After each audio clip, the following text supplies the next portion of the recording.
Right, morning guys, I'm here today. My name is Dr. Paul from the South African Vegan Society, and I have the pleasure of being with Dr. Will Tuttle, the author of The World Peace Diet. How are you today, Will? Hi Paul, great, good to be here. Brilliant. Well, we're limited for time, so I want to get straight into some of these pertinent questions that I wanted to ask you. Coming off the talk that we listened to last night, what I got from it is basically like our money system and this whole kind of leveled system that we live these days somehow originates back to herding, of actually,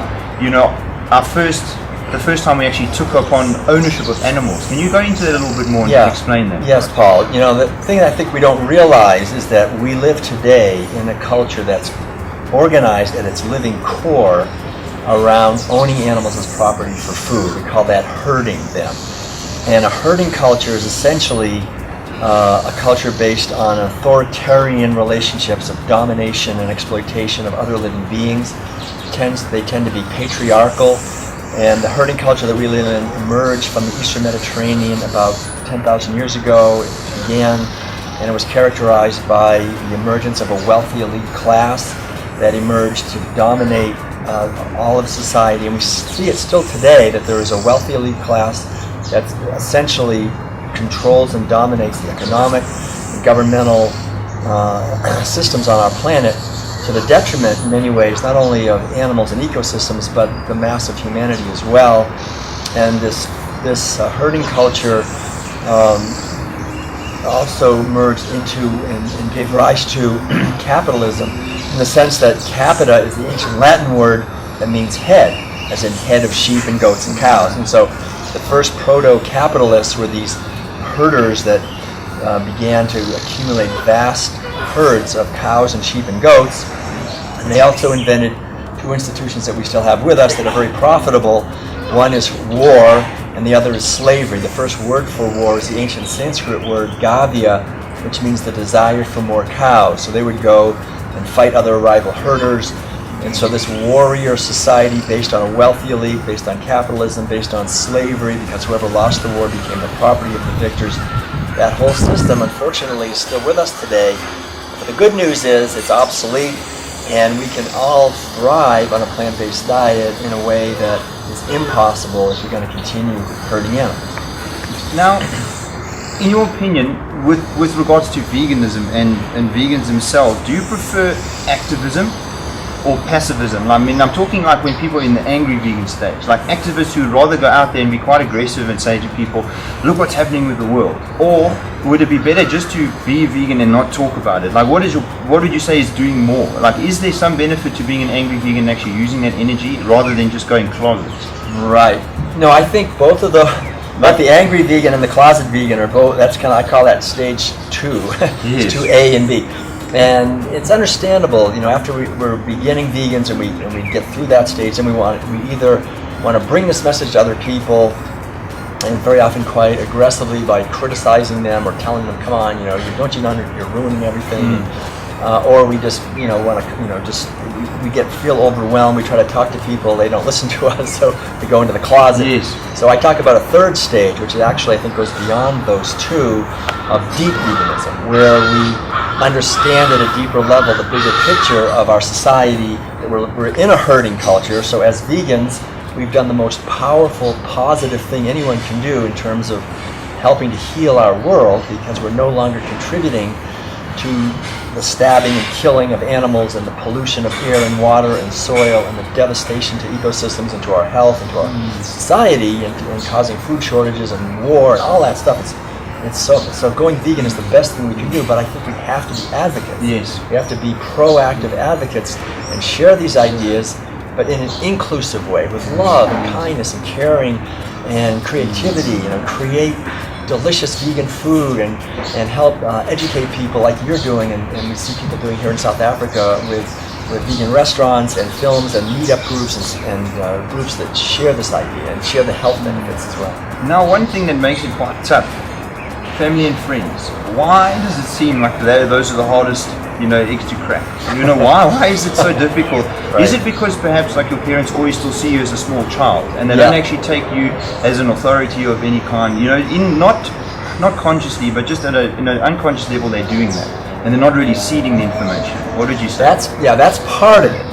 Our parents still see us as kids, but I think a bigger part of it is that as children, and we're all children of our parents, even if we're in our 60s or 70s, yes, and many of us, unfortunately, never heal the relationship with our parents at a deep level so that we can actually question the food that they gave us. You know, as little kids, very often we're still trying to please our parents, even though they're long gone. We're trying to fit into our society. We want to be well-liked by everybody. And so going vegan actually may be difficult for many people because it means being different. It means when everybody, because the main way all of us get together and socialize is over food, over a braai, a barbecue, or over meat food, which is normally has some meat and dairy products in it. So as vegans, we're questioning that, and that means in many cases our friends and family feel threatened, and they may feel that we're a threat to them. But actually, we're not threatening. We're here to help all of us move to a more positive way of living, and so it's really important, I think, for us to be understanding and also have the inner development where we're not trying to please other people, we're trying to protect life. And also the thing is, with this whole thing of veganism being right and the thing that we need to do, it's quite logical when you look at it from an objective place. Why do you think the logic's not seen with like the authorities and stuff? Right. I mean, I'm not trying to be facetious. I'm just like, why is the logic not seeding? Why are we not seeing that we're destroying the earth with the animal agriculture? Why is it not getting the momentum that we as vegans imagine it should be getting by now? Right. We would think that if we're logical and rational people, we would easily see that eating animal foods is devastating to the planet and to our health, and so we would just say, okay, I'm not going to do it anymore. But, you know, we can tell people who are smoking cigarettes that it's logical not to smoke cigarettes, and they just, they'll just quit. You know, there's an addiction that is physical, but even on a deeper level, it's psychological and social. We're creatures of habit, and we've all been injected with a way of eating and a way of seeing the world that means, you know, when we stop eating animal foods, we're forced, in a sense, to question that, which is enormously liberating. I can't say how liberating it is spiritually, psychologically, and emotionally, and culturally. But it does mean changing. And the irony is, people say, "Oh, I want transformation." You know, that's like a great thing. But then they say, "But I don't want to change." We want transformation, but we don't want to change. So the whole idea is to realize that going vegan is not, I don't think, so much a matter of logic. It's more a matter of our heart. Okay. It's actually opening our heart to others in an act of love and caring. And when we do that, then we actually become more logical and more rational at a deeper level. Absolutely. What do you think is the most effective way to kind of get programs going, like what John Robbins is doing with the Food Revolution thing and what guys like you are doing? What's the most effective way for us, say here in South Africa, to start, driving this forward? Is it a grassroots thing like we did talks like yesterday? Is that the best way to do it? Or is there any other advice where you say we could implement things a little bit more efficiently? Being here in South Africa, I think one of the most important things is to counter this whole banting movement and the Tim Noakes and this idea that we have to eat meat to be healthy. Yes. Because people love to hear that, because it's like telling a cigarette smoker, you got to smoke, the more cigarettes you smoke, the healthier you're going to be. Oh, great! Oh, now I can really just do it. The idea is that.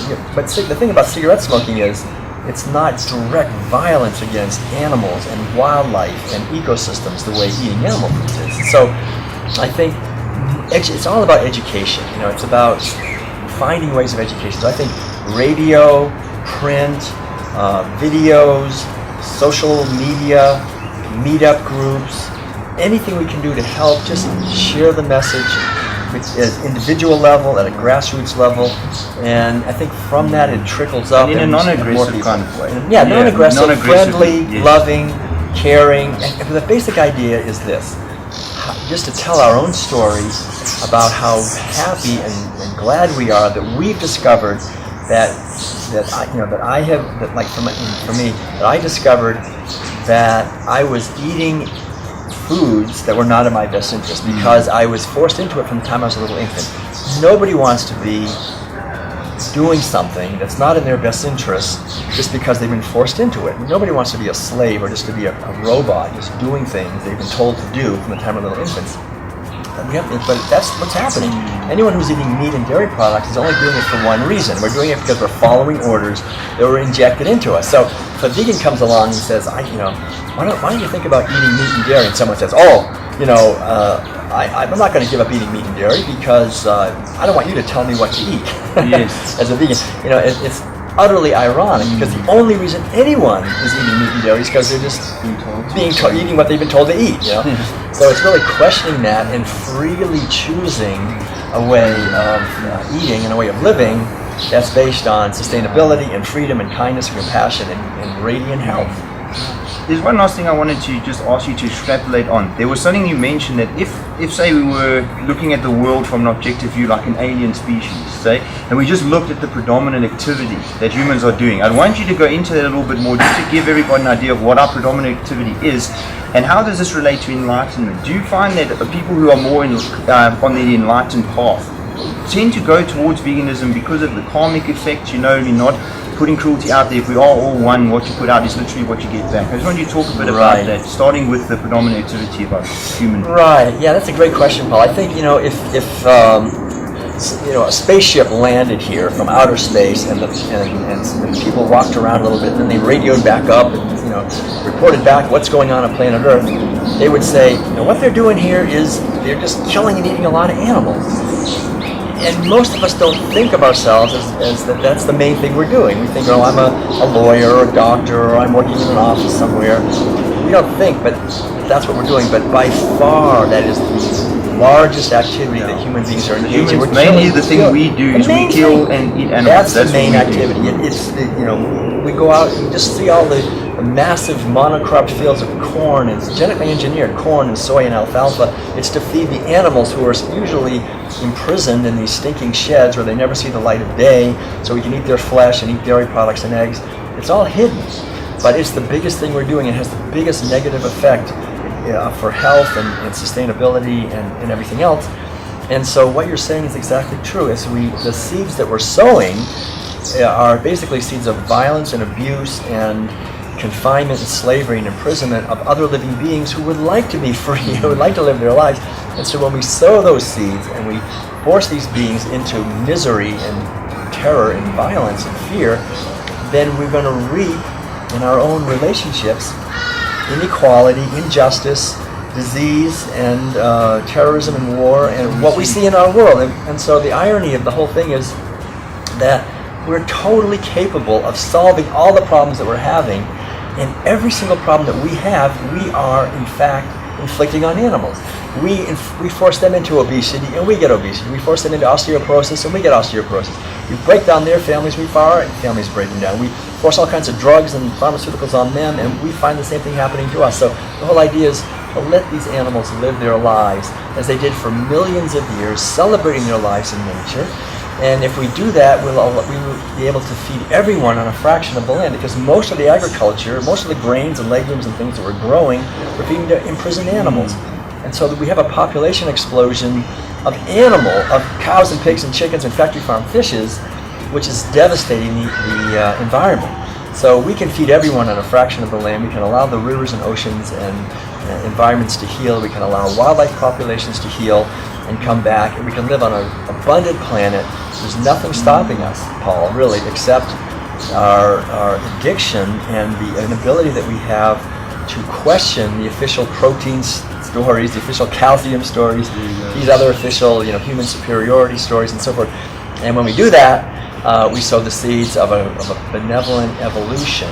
Each one of us can be an evolution or a revolution of one person, and as we do that, we're doing the greatest thing we can do to help cause a positive transformation on our planet. Brilliant. And I know you say this is the one thing that was the most important thing that humans could be talking about right now. So it gives me great pleasure that I actually had some time to talk to you about this today, and I hope that we've shed some light on a few interesting questions today that people might not have asked before, because I think the interconnectedness of everything is quite important. So thanks very much for sharing with us, Will, and I wish you a safe travel back home. Thank you. I hope you've enjoyed your stay here in South Africa. Paul. Yeah, thank you everyone for listening, and know that you do make a difference. We all make a difference, and we can be part of an awakening of humanity where we essentially learn to celebrate our lives on this beautiful earth the way we were intended to. Thanks, Will. All right.